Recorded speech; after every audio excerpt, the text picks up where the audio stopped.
না, সেটা আয়নাঘর ছিল ডিজিএফআই এর, যেটা প্রথমে আমাকে গুম করে সেখানে রাখা হয়েছিল। পরবর্তীতে ডিবি অফিসে আমাদের নানাভাবে আমাদেরকে নির্যাতন করা হয়েছে, মানসিক শারীরিকভাবে আমাদের অভিভাবকদেরকে হেনস্থা করা হয়েছে, এবং এবং একটা পর্যায়ে তারা নারী সমন্বয়কদেরকে আরও গ্রেফতার করে আনার হুমকি দিয়েছে, এবং একটা পর্যায়ে তারা আমাদেরকে হুমকি দিয়ে জোরপূর্বক আমাদের দেশেই লিখিত বক্তব্যটি পাঠ করায়, মোবাইলে ভিডিওটি ধারণ করে পরে সেটি মিডিয়াতে ছড়িয়ে দেয়, এবং প্রধানমন্ত্রীর দপ্তরে আমাদেরকে নিয়ে যে আমরা সমঝোতা করেছি এরকম একটা দৃশ্য জনগণকে দেখাতে চেয়েছিল।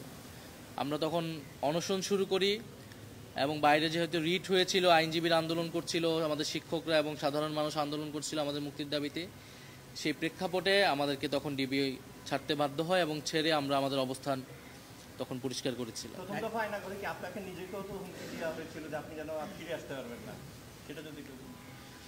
প্রথমে আমি তো পরবর্তীতে সরকারের দায়িত্ব থাকা অবস্থায় সে ডিজিএফআই হেডকোয়ার্টার সেই আয়নাঘরে আমি নিজে গিয়েছি, যেই রুমে আমাকে রাখা হয়েছিল আমি আইডেন্টিফাই করতে পেরেছিলাম। ফলে আমাকে গুম করা হয়েছিল, আমি যদি বেঁচে থাকতে চাই, অন্য সমন্বয়কদের যদি মুক্তি নিশ্চিত করতে চাই, তাহলে আমরা যাতে আন্দোলন থেকে সরে আসি, এই বিষয়টি তারা বারবার নিশ্চিত করতে চেয়েছিল যখন আন্দোলনটা গণ আন্দোলনের দিকে রূপ নেয় তখন থেকেই।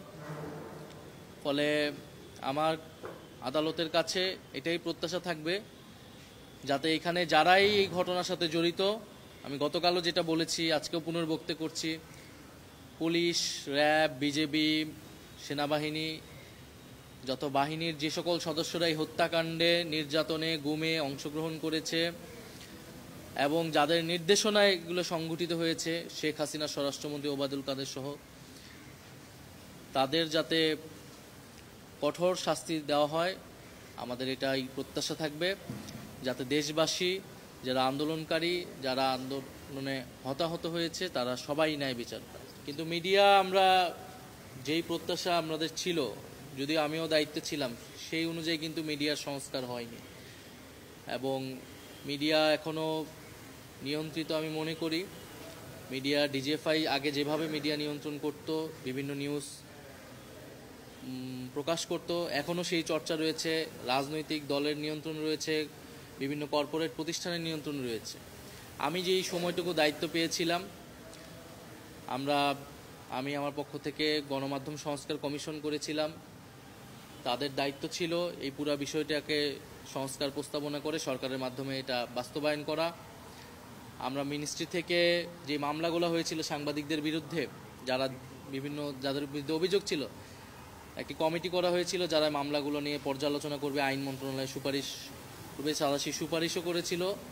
বাকিটা আইন মন্ত্রণালয় এবং স্বরাষ্ট্র মন্ত্রণালয়ের দায়িত্ব ছিল। যারা ফ্যাসিবাদের দোষর ছিল, যে সকল সংবাদ মাধ্যমের কর্মীরা, তাদেরকে বিচারের আওতায় আনা।